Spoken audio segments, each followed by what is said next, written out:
This is Real News Media TV, coverage you can trust. Please like, share, subscribe, and hit the notification bell. Select all for daily news updates. Good afternoon, my Real News Media TV family. Welcome back to the channel for another news update for June 5, 2023.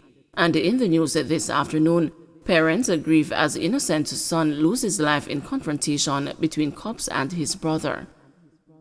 As the smoke clears on the confrontation in Bartown last Saturday afternoon, a tale of the good going down with the bad appears to be unfolding.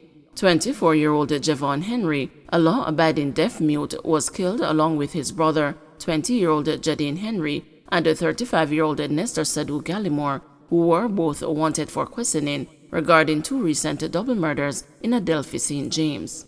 Jadine of Somerton, St. James, and Gallimore, unemployed, of Industry Adelphi and Granville, St. James, were reportedly guns for hire or contract killers responsible for several murders in the parish.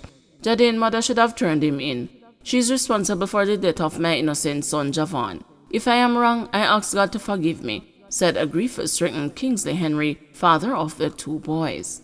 However, his former common-law wife and the mother of his 5 children, Jacqueline Brown, has rejected the claims. She said Jadine had never visited her home before last Saturday, and when she left Javon at home, he was on his tablet reading his Bible. He died while he was asleep on his belly, his Bible next to him, said the distraught janitor, who recalled how she had still decided to leave even though she was late for her job on the fatal day. When I heard about the shooting, the first thing me said was, Jesus Christ, I wonder if them kill me deaf picnic. According to her, Javon did not keep company and was afraid of the police. Him reading Bible and watch movie on his tablet. Brown said that since she left her common-law husband, Jadine had not visited. On the other hand, Kingsley Henry said his son, who got caught up in a life of crime and who stopped taking his calls after he begged him to turn himself over to the police, was always a problem child. Javon became collateral damage, he argued. Javon, who lived with him in Somerton, St. James, said he missed his mother, who resided in Barrettown, and that's how he ended up there. He was no gunman. He was not wanted by the police. Pained to speak of his 24-year-old son, the obvious burden of being a parent became evident as Kingsley Henry stated with a conviction that he was not prepared to live in the same house with any child who took up the gun. I am no wrongdoer. I have never been involved in any wrongdoing, and 2 of my children are just gone like that. He said he grew up poor but made sure to provide a good education for his children, putting all of them through Mushet High School in Trelawney. None of his children were exposed to violence at home. However, Jadine, who reportedly became mixed up with St. James' most wanted Gallimore, stopped attending classes at age 17. I told him, turn yourself in, and he said, Daddy, me not involved in nothing. That was when he stopped taking my calls, he stated, the presence of tears choking his every word. Before his son became involved in the fast lane, Kingsley Henry, who works at a learning center, said he tried to get him into a trade, but he was just not interested. The 3 men were killed in a reported shootout with the police Saturday afternoon. Reports are that members of the security forces, acting on intelligence, went to the home of the mother of the 2 brothers with the hope of apprehending Jadine Henry and Gallimore when they were fired on. A shootout ensued and the 3 were killed. The police say 3 firearms and ammunition were seized at the scene of the crime. PNP gives a green light to Hills in Western Westmoreland. 99% of the delegates who voted for a representative of the People's National Party in Western Westmoreland yesterday selected former Member of Parliament businessman Ian Hills to represent them in the next election. More than 700 delegates voted. Hills' opponent, educator Garfield James, did not turn up for the crucial decision-making election at the Little London Primary School in Westmoreland. Hills' selection comes weeks after a massive protest against him by PNP supporters in the Little London Square. On Sunday, the aspirant unveiled a series of what he described as big plans for the constituency, including water, road, agriculture, and farm work programs. The exportation of cannabis was also among his top priorities. The small farmers in Westmoreland must get licensed to export, he insisted, noting that the United States and other major players were enhancing their cannabis production and that Jamaica should not be left behind. The Roaring River and the Carburetor River will be the main supply for Westmoreland's water problems, he stated, adding that a number of educational training centers would be established under his leadership. Hales, who called for unity in the party, noted that the farm work program has the possibility of reducing poverty in the parish, which is besieged by crime. I want Westmoreland to be the leading parish across Jamaica. Panton plans no-holds-barred response to claims made in Parliamentary Joint Select Committee.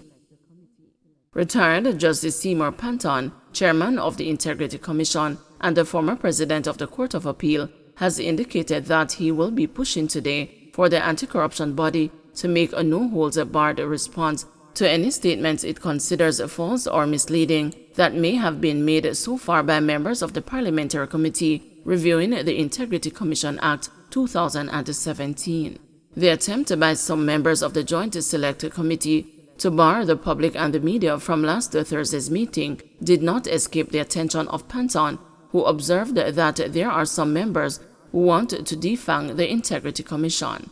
The Commission's proposed response to any alleged falsehoods emanating from the Parliamentary Committee's deliberations will be discussed today at the regular meeting of the Oversight Body. Panton, in speaking with the news, sent a strong signal on the weekend to those who may be seeking to weaken the anti-corruption watchdog that the Commission will not be intimidated by anyone. At the same time, Marlene Malahou-Ford, Minister of Legal and Constitutional Affairs, last week signaled that the original plan to have a meeting of a parliamentary committee reviewing the Integrity Commission Act 2017 behind closed doors would have heightened suspicions as to why the media and members of the public were barred in the first place.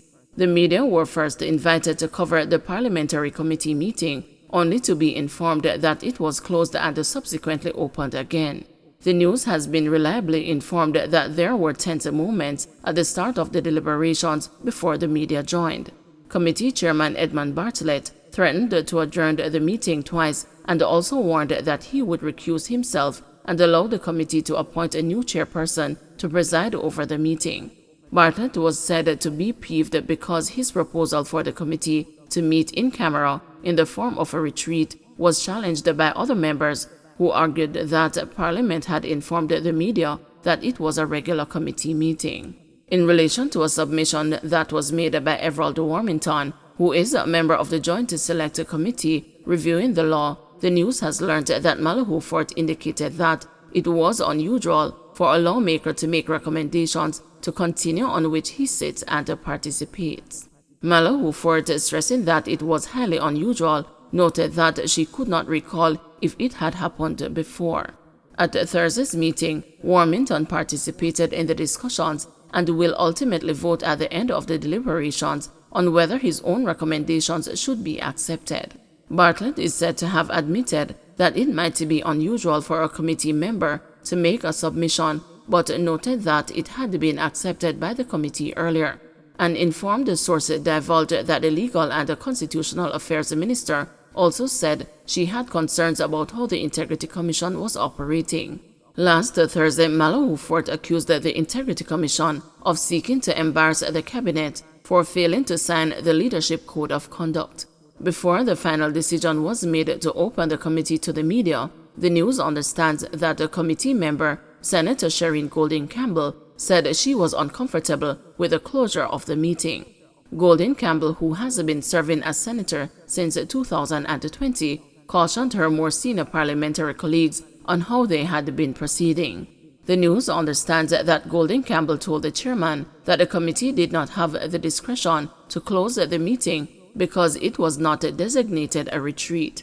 As a debate raged over whether to close or open the meeting, Bartlett said he would recuse himself as chairman to holds of no from some committee members. An informed source told the news that it was Warmington who first asked if the committee meeting was closed and advised its members that all parliamentary proceedings were generally open to the public. Julian Robinson, an opposition member of the committee, is said to have warned his colleagues that a meeting behind closed doors could send a negative signal that things were being done to undermine the Integrity Commission. Don't forget to like, share, subscribe, and hit the notification bell. Select all for daily news updates.